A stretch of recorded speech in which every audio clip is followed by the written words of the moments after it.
Исәнмесез, эфирда яңалыклар чыгарылышы, студияда Роза Хабибуллина, алга таба койбір темалар турында. Масса күләм чаралар кичектирилди, мәктәпләрдә каникуллар башланды, дезинфекция чаралары башкарыла. Чаллыда коронавируска каршы торалар. Кар белән бергә асфальтны да кырып алганнар. Идарәче оешма бу шикаятькә ничек җавап бирде? Галереяга барам дисәң, РСМга кунакка кил. Шәһәрдәшебезнең фатирында йөзләгән картина. Шәһәрдә масса күләм чаралар кичектирилди. Бу хакта шәһәр мэры Ноил Мәгдиев хәбәр итте. Концертлар һәм бәйрәмнәр булмый, спорт ярышлары тамашачыларсыз узачак. Уку йортлары дистанцион укуга күчә. Теманы хәбәрчебез дәвам итә. Масса күләм чараларны кичектирү турында карар 14 мартта шәһәрнең санитар эпидемияга каршы комиссиясында кабул ителде. Концертлар залында, Татар драма театрында, мастеровыйда якындагы концертлар һәм башка мәдәни чаралар күчерелгән. Ноил Мәгдиев шулай ук оештырылган төркемнәр өчен Россия Федерациясеннән читкә чыгу тыела дип билгеләп үтте. Аерым гражданнарга илне ташлап китергә мөмкин, әмма куркынычсызлык максатларында моны эшләргә киңәш итмиләр. Не рискуйте своим здоровьем, не рискуйте здоровьем своих детей в такое непростое время. Поэтому мы считаем, что и родителям нужно рекомендовать, чтобы они своих детишек в эти каникулы за пределы нашей страны никуда бы не отправляли и не вывозили. Коронавирус куркынычы янау сәбәпле югары уку йортларында дистанцион укуга күчәләр. Мәктәп укучылары 19 марттан 12 апрельгә кадәр каникулларга китә. Балалар бакчалары элеккеге режимда эшләячәк. Конечно же, те дезинфекционные мероприятия, которые положено проводить в детских садах, они будут проводиться. И сегодня о закрытии пока речь не идет. Шулай ук профилактик чаралар белән бәйле рәвештә кальяннарны куллану тыела. Чикләүләр төнге клубларга да кагылды. Рамил Халимов сүзләренә караганда, әлеге чаралар бар тик саклык максатларында гына кулланыла. Шәһәрдә масса күләм чаралар 15 апрельгә кадәр үткәрелмәячәк. Чаллыда коронавирус белән авыру очраклары әлегә юк. Кибет киштәләрендә продукция җитәрлек, паникага бирелергә кирәкми. Җәмәгать транспортларында да даими рәвештә дезинфекция үткәрәләр. Лилия Гатина, Валерия Новожилова, Сергей Вильданов, Ленар Султанов, яңалыклар. Юллардан асфальтны чистартканнар. Безнең Койнар элемтәгә шундый шикаят белән яңа шәһәрнең 3/01 йортында яшәүчеләр мөрәҗәгать итте. Алар сүзләренә караганда, трактор кар һәм бозны чистарту вакытында юллардагы асфальт катламын да кырган. Урында безнең төшерү төркеме булып кайтты. Кар эрбетү белән 3/01 йортында яшәүчеләр балалар майданчыгында асфальт кисәкләренә тап булганнар. Шәһәрдәшләр уйлавынча, бу үз вакытында юлны трактор чистартканда килеп чыккан. В этом году, кстати, дороги очень разбиты во дворе.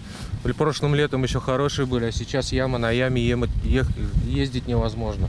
Мәгълүмат алу өчен без энтузиаст идарә итү компаниясына мөрәҗәгать иттек. Белгечләр сүзләренә караганда, мөгаен бу ясалма тигезсезлекнең асфальт кисәкләре. Мальчики, видимо, чуть-чуть перестарались и чуть-чуть нечаянно задели асфальт. В течение 2-3 дней все будет убрано, все замечания будут устранены. Билгеләп үтәргә кирәк, безнең төшерү төркеме киткәч, җимерелгән юлларны шул ук көнне ремонтладылар. Лилия Гатина, Валерия Новожилова, Сергей Вильданов, яңалыклар. Чаллыда 2000 сумлык ялган кагаз акча таралган. Булырга мөмкин. Республиканың полиция хезмәткәрләре 2000 сумлык ялган кагаз акча ясаган кешеләрне тотарга ярдәм иткән.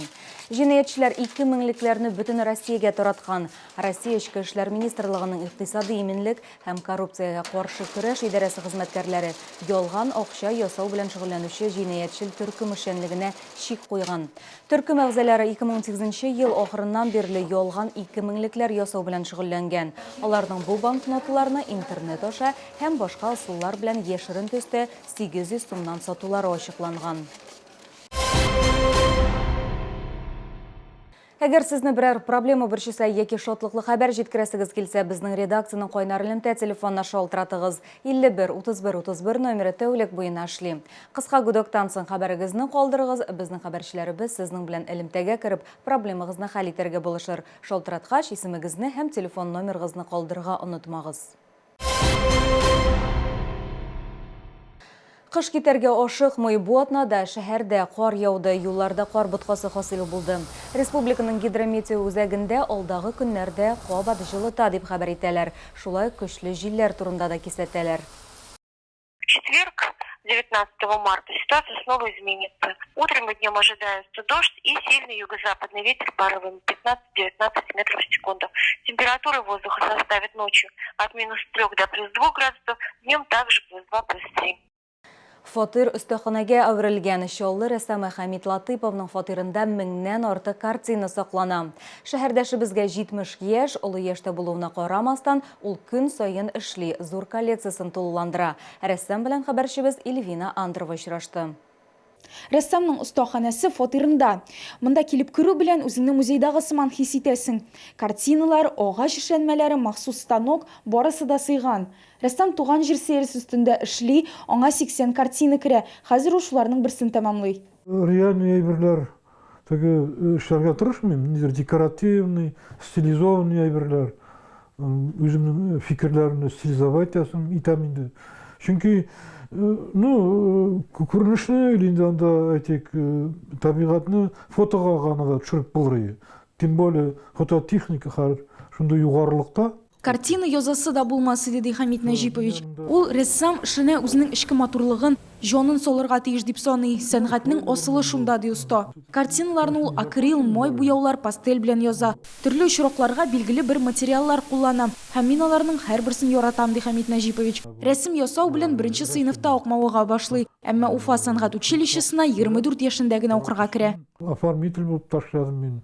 Мин эшләдем стройкада даже, плотник булып, чөнки 1 еллык плотниклар курсын беткән башта. Әле сәнгать училищесына кергәнче.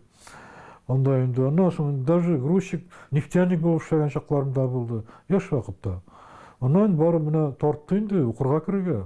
Ни хәтле күбрәк укысаң, шул чаклы акыллырак буласың, укырга кирәк, ди Хамит Нәҗипович. Хәзер ул пенсиядә, бер үзе яши, күп рәсем ясый, агачтан кисә, басма графика белән шөгыльләнә, шигырьләр яза. Сүзләр белән рәсем бәйләнә, как бы. Менә шу Шамаиллар кебек булай инде ул. Шамаилдагы кебек, как бы. Или русларда лубок диләр.